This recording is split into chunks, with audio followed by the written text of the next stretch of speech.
हर रोज की तरह दिनेश लाल जी अपने शाम के सैर सपाटे से लौट आए थे। वह अपने जूते उतार ही रहे थे कि बहू ने पूछा, बाबूजी आज हम पार्टी में जा रहे हैं, हम वहीं से खाकर आएंगे। आज रात के खाने में क्या खाएंगे बताइए। दिनेश लाल जी सोचने लगे, आज रविवार तो नहीं है और ना ही किसी की शादी है, जरूर किसी पार्टी में जा रहे होंगे। छोड़ो, मुझे क्या करना इस उम्र में। अपने विचारों पर काबू करते हुए दिनेश लाल जी बोले, ऐसा करो बेटा, मेरे लिए 2 रोटियां बना दो, दूध के साथ रोटियां ही खाऊंगा। बहू तुरंत बोल उठी, बाबूजी सुबह ही जो बनाई थी उनमें से 2 रोटियां अभी भी बची हुई हैं। अगर आप बहू ने अपना वाक्य अधूरा ही रहने दिया, लेकिन दिनेश लाल जी अच्छी तरह समझ गए कि वह क्या कहना चाहती थी। सुबह की रोटियां खाई तो गैस हो जाएगा। सुबह भी बहू ने मसाले वाली सब्जी ही बनाई थी, जिसके चलते अभी तक खट्टी डकारें आ रही हैं। इस उम्र में पेट को संभालना मतलब किसी बिगड़े हुए बच्चे को संभालने से भी ज्यादा कठिन काम। बाबूजी बहू से बोले, नहीं बेटा, इस उम्र में सुबह की रोटी नहीं खा सकता। तुम्हें थोड़ी तकलीफ होगी, लेकिन मेरे लिए 2 ताजी रोटी बना दो। बहू को बहुत गुस्सा आया। वे गुस्से में ही बड़बड़ाते हुए उठी, अब 2 रोटियां बनाओ या 10, काम तो उतना ही बढ़ेगा। आटा गूंदो, रोटियां बनाओ, किचन और बर्तन साफ करो। इन्हें क्या है, इन्हें सिर्फ ऑर्डर देना है, काम तो मुझे करना पड़ता है ना। बस दिन रात इनकी सेवा ही करते रहो। बहू के बोल दिनेश लाल जी के कानों पर पड़ रहे थे। हे भगवान, सिर्फ 2 रोटियां बनाने में इतनी तकलीफ। मैंने कोई 5 पकवान तो मांगे नहीं थे। उन्हें बहुत गुस्सा आ गया, लेकिन गुस्सा वहाँ किया जाता है जहाँ कोई सुनने वाला हो। उन्होंने अपना गुस्सा निगल लिया। अब तो उन्हें जितने जल्दी गुस्सा आता था उससे जल्दी चला भी जाता था। दिनेश लाल जी को अपनी पत्नी की बहुत याद आई। निर्मला के जीते जी उन पर कभी बासी रोटी खाने की नौबत नहीं आई थी। उल्टा खाने में 10 चीजें और मिल जाती थी। खाने के साथ मीठा, पापड़, अचार, दही, छाछ, सलाद और पता नहीं क्या क्या। दिनेश जी को बहुत बुरा लग रहा था। रहने दो बहू, मैं सुबह की रोटी ही खा लूंगा, फिजूल में तुम्हें तकलीफ होगी, और वैसे भी तुम्हारे हाथों की रोटी बहुत मुलायम होती है, मुझे चलेगा। मेरी वजह से तुम लोगों को देर नहीं होनी चाहिए। बहू को तो सोने से पीला मिल गया। वह अपनी आवाज मीठी करते हुए बोली, बाबूजी आप चाय लेंगे क्या? दिनेश लाल जी अपने चाय पीने की इच्छा को दबाते हुए बोले, वैसे कोई खास इच्छा नहीं है चाय पीने की, मगर तुम अपने लिए बना रही हो तो मेरे लिए भी थोड़ी बना देना। हाँ बाबूजी, मैं अपने लिए बनाने वाली हूँ, आपके लिए भी बना देती हूँ, बोलकर बहू रसोई घर के अंदर चली गई। दिनेश लाल जी खुद से ही बातें करने लगे, अभी तो लाखों की जायदाद है मेरे पास, यह घर भी मेरे नाम पर है और खाते में भी लाखों रुपये पड़े हैं। कभी बेटा विषय निकालता है तो मैं बोल बाल कर टाल देता हूँ कि मेरे बाद तेरा ही तो है सब कुछ, और फिर 1 कप चाय और 2 ताजी रोटी के लिए तरसना पड़ता हो तो उन बुढ़ापों का क्या होता होगा जिनके पास संपत्ति के नाम पर सिवाय पुरानी यादों के कुछ भी नहीं होता। निर्मला को याद करके दिनेश लाल की आंखों में आंसू चमकने लगे और धीरे से गालों पर सरके। निर्मला के होते हुए उन्होंने घर का कोई भी काम नहीं किया था।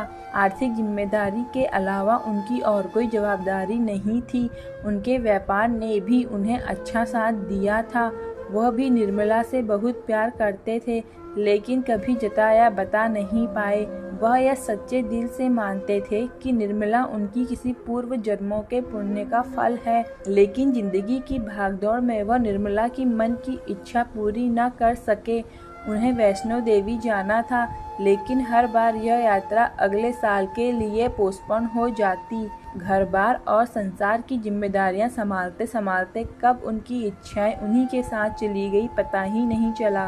दिनेश लाल जी ने देखा उनके पोता और पोती दोनों ही स्कूल से आ गए थे। दोनों ने अपना बस्ता सोफे पर फेंका और दादाजी की तरफ दौड़कर उनके गले लगते हुए कहने लगे, चलिए ना दादाजी, खेलने चलते हैं। यही निस्वार्थ प्रेम के कुछ पल थे जिनमें दिनेश लाल जी भी बच्चों के साथ बच्चे बन जाते थे और अपने सारे दुख और यादें भूल जाते थे। वहीं कुछ बोल पाते उससे पहले ही बहू ने कहा, चलो छोड़ो दादाजी को, हमें पार्टी में जाना है।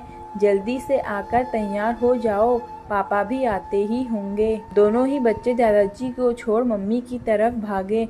उनकी पोती 7 साल की थी और पोता 5 साल का था। दिनेश लाल जी अपनी सोच में डूबे हुए बालकनी की तरफ गए। बालकनी में धीमी ठंडी पवन में उनका स्वागत किया। बहू उनके लिए चाय बनाकर लेकर आई। बालकनी में रखी अपनी कुर्सी पर बैठकर दिनेश लाल जी घूट घूट करके अपनी चाय पी रहे थे। पी क्या रहे थे, निगल रहे थे, क्योंकि चाय के नाम पर सिर्फ कम शक्कर वाला गर्म पानी था, ना इलायची ना अदरक। दिनेश लाल जी मन ही मन सोचने लगे, बहू के जाने के बाद आज खुद अपने हाथों से चाय बनाऊंगा, इलायची, अदरक और थोड़ी सी ज्यादा शक्कर डालकर, और उसके साथ रोटी खा लूंगा। रोटी की याद आते ही उनका मुंह फिर से खट्टा हो गया। चाय खत्म होने पर खाली कप लेकर वह किचन में रखने गए तो वहां देखा तो बहू और बच्चों का कप धोके पड़ा था।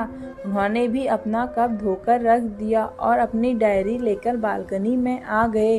बालकनी में बैठे बैठे उनकी नज़र सूखी हुई तुलसी के पौधे पर गई।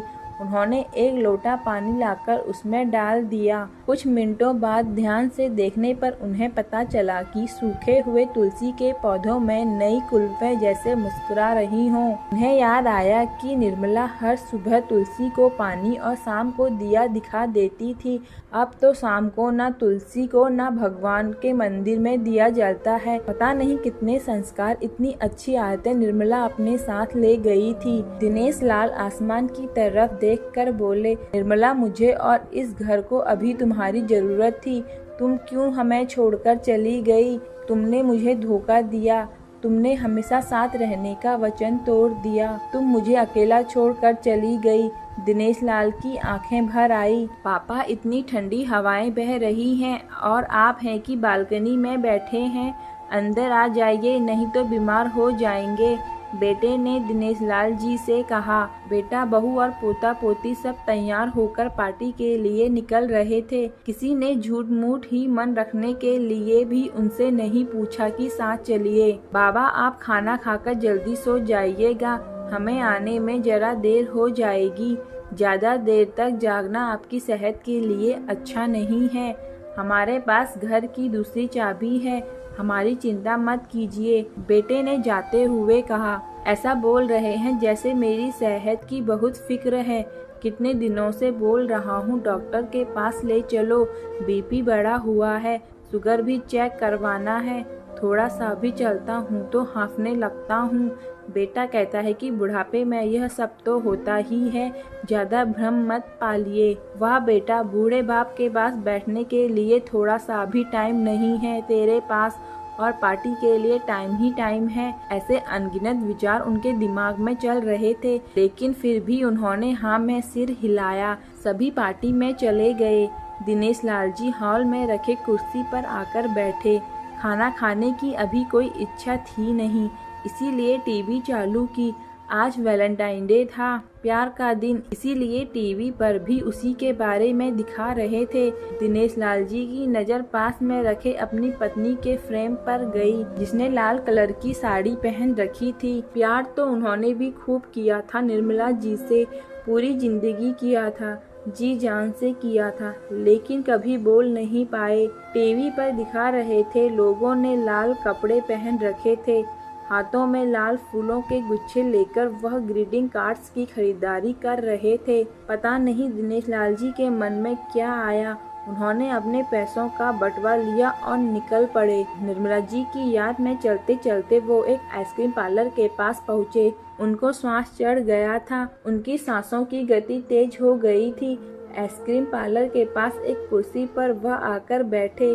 तभी वहाँ पर एक छोटी बच्ची आई जो गुब्बारे बेच रही थी। बच्ची बोली, दादाजी गुब्बारे लोगे क्या? इतने ही बचे हैं, बिक जाएंगे तो जल्दी घर चली जाऊंगी। दिनेश लाल जी ने देखा 10-12 रंग बिरंगे गुब्बारे थे। उन्हें याद आया कि निर्मला जी को भी गुब्बारे बहुत पसंद थे, लेकिन अब गुब्बारे लेकर क्या करूं? उन्हें बच्ची की आंखों में सच्चाई और आशा दिखी। उन्होंने 200 रुपए दिए और सारे गुब्बारे खरीद लिए। उन्हें फिर से निर्मला जी की याद आई, क्योंकि वह भी घर से निकलते समय हमेशा थोड़े एक्स्ट्रा पैसे लेकर निकलती थी और किसी न किसी जरूरतमंद की मदद किया करती थी। कभी वो टोकते तो वह कहती, हमें भगवान ने लेने वालों के नहीं देने वालों के लाइन में खड़ा किया है और थोड़े से रुपयों के बदले में लाखों की दुआएं मिलती हैं, तो मुझे टोका मत कीजिए। आंखों में आंसू के साथ दिनेश लाल जी खड़े हुए रस्तों के बीचों बीच आए। उन्होंने आसमान की तरफ देखा, अपने हाथों में पकड़े गुब्बारे आसमान में छोड़ दिए और चिल्लाकर बोले, निर्मला मैं तुमसे प्यार करता हूँ। उनकी सांसों की गति बढ़ गई, उनका शरीर लड़खड़ाया और जमीन पर धड़ से गिर पड़े। आसपास के लोगों को कुछ भी पता चल पाए उससे ही पहले दिनेश लाल जी ने इस मोह माया की दुनिया को अलविदा कह दिया। उन्हें अपनी पत्नी से मिलने की बहुत जल्दी थी। दोस्तों, अगर आपको मेरी कहानी पसंद आए तो प्लीज लाइक एंड सब्सक्राइब करें।